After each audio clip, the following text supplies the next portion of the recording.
1월 14일 새벽기도에 오신 여러분을 주님의 이름으로 환영합니다.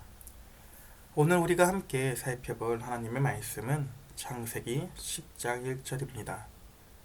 성경 본문은 한 절만 있지만 설교는 창세기 10장 전부를 포함해서 말씀해 드리려고 합니다. 제가 10장 1절만 하나님의 말씀을 낭독해 드리도록 하겠습니다. 하나님의 말씀을 들으십시오. 노아의 아들 셈과 함과 야벳의 족보는 이러하니라. 홍수 후에 그들이 아들들을 낳았으니. 아멘.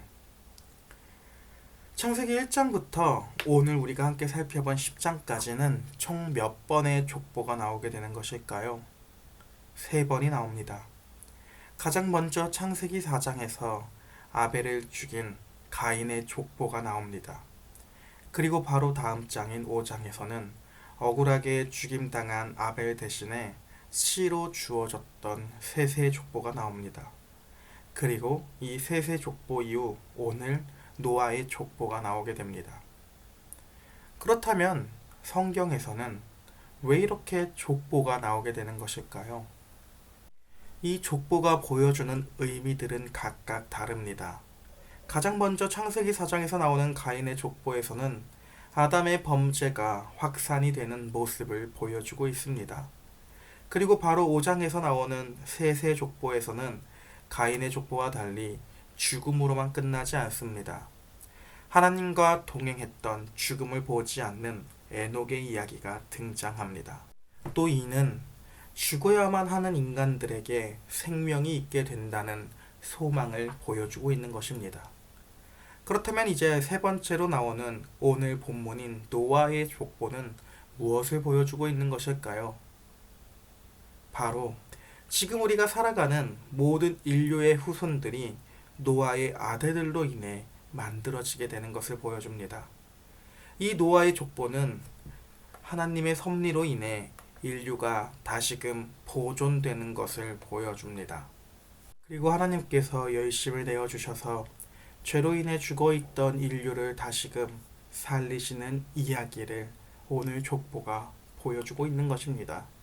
따라서 오늘 족보는 성경의 구원사 이야기 중에 중요한 위치를 차지하게 됩니다. 하나님께서는 노아의 세 아들을 통해서 인류를 다시금 생육하고 번성하게 하십니다. 그렇다면 노아의 아들, 세 아들의 이름은 뭐였을까요? 바로 야벳과 함, 그리고 셈입니다. 이 아들들의 후손들을 지금 살펴보려고 합니다. 오늘 본문에서는 가장 먼저 야벳의 아들들이 나옵니다. 야벳의 후손은 주로 해양 민족입니다. 그렇게 야벳의 아들들 또한 번성하고 수가 많아지게 됩니다. 뒤이어서 함의 후손이 나오게 됩니다. 그의 후손들은 후에 가나안 민족들, 애굽, 이집트, 바벨론 등을 이루게 됩니다. 마지막으로 셈의 자손들의 확장입니다. 그리고 오늘 성경의 본문은 셈을 가장 마지막으로 말씀을 드리고 있습니다. 왜 그럴까요? 이제 앞으로 이루어질 성경의 이야기와 관련이 있습니다. 왜냐하면 하나님께서는 셈의 후손 중 한 줄기를 선택하시어서 아브라함을 태어나게 하실 것이기 때문입니다. 어쨌든 오늘 족보가 보여주는 이야기는 셈과 야벳 그리고 함의 후손들이 생육하고 번성하는 모습을 보여줍니다.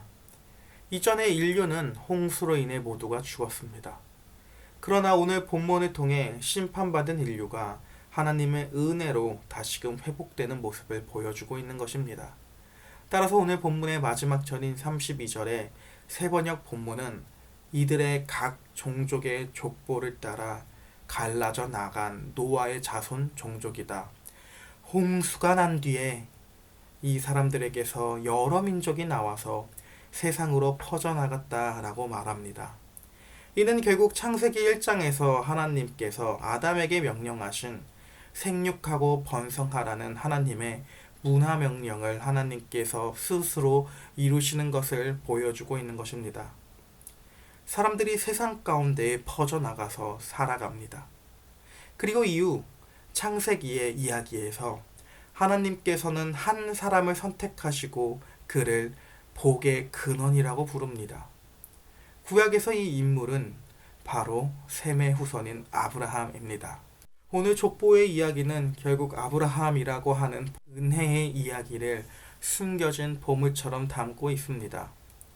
또한 오늘 족보는 단순히 아브라함으로만 끝나는 족보가 아닙니다.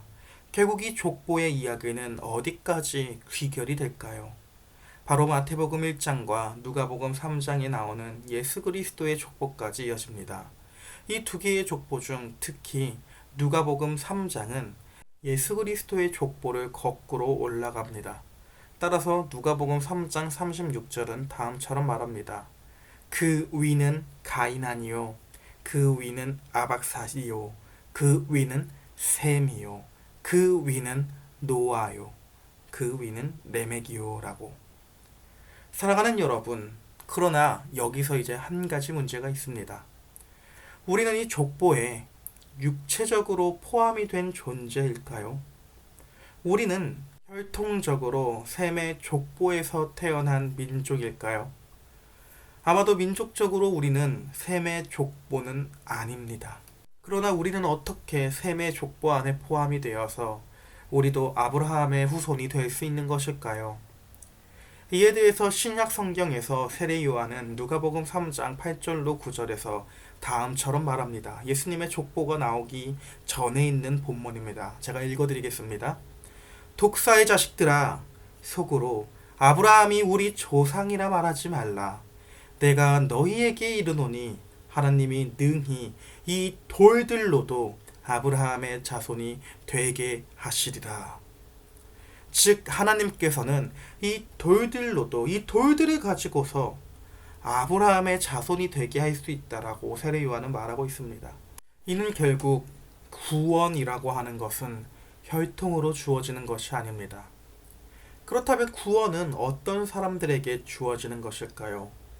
이에 대해서 갈라디아서 3장 29절은 다음처럼 말합니다. 너희가 그리스도의 것이면 곧 아브라함의 자손이요 약속대로 유업을 이을 자니라. 즉 우리가 구원을 받을 수 있는 유일한 근거는 바로 참된 셈의 후손으로 오신 예수 그리스도를 믿음으로 영접할 때입니다. 우리가 예수님을 향하여 주는 그리스도이시요 살아계신 하나님의 아들이시나이다 라는 고백을 할 때에 성경은 우리가 예수 그리스도 안에서 아브라함의 자손이 되었다고 선포하고 있는 것입니다. 우리는 원래 돌같이 아무것도 아닌 존재였지만 예수 그리스도의 사역으로 말미암아 생명의 족보로 들어가게 되는 양자로 입양이 됩니다. 이것이 바로 성경에서 말하는 은혜입니다. 이 은혜를 입은 자들은 결국 세례 요한의 말씀처럼 회개에 합당한 열매가 나오게 됩니다. 사랑하는 여러분, 오늘도 우리에게 예수 그리스도라고 하는 은혜로 말미암아 살아갈 수 있는 하루가 될 수 있기를 예수님의 이름으로 소망하고 기도합니다. 함께 기도하도록 하겠습니다. 하나님 아버지, 하나님께서는 무궁하신 자비와 은혜로 타락한 우리 인류를 여전히 보존하시며 다스려 주십니다. 우리는 죄로 인해 하나님께서 보여주는 은혜의 족보에 포함되지 못하던 존재들이었습니다. 그러나 하나님께서는 우리를 버리시지 아니하시고 예수 그리스도를 통하여 그 은혜의 족보 안에 우리를 입양시켜 주십니다. 따라서 우리가 그 은혜와 사랑을 기억하여 그리스도가 우리에게 주는 힘을 의지하며 회개에 합당한 열매를 맺으면서 살아갈 수 있도록 도와주시옵소서. 이렇게 예수 안에서 살아가는 삶은 억눌린 삶이 아니라 참된 기쁨과 자유의 삶입니다. 이 삶 가운데에 하나님과 교제하는 즐거움을 계속해서 누릴 수 있도록 도와주시옵소서. 감사합니다. 예수님의 이름으로 기도합니다. 아멘. 주기도문으로 오늘 새벽 기도를 마치도록 하겠습니다. 하늘에 계신 우리 아버지여, 이름이 거룩히 여김을 받으시오며 나라가 임하시오며 뜻이 하늘에서 이루어진 것 같이 땅에서도 이루어지리이다. 오늘날 우리에게 일용할 양식을 주옵시고 우리가 우리에게 죄 지은 자를 사하여 준 것 같이 우리의 죄를 사하여 주옵시고 우리를 시험에 들게 하지 마옵시고 다만 악에서 구하옵소서.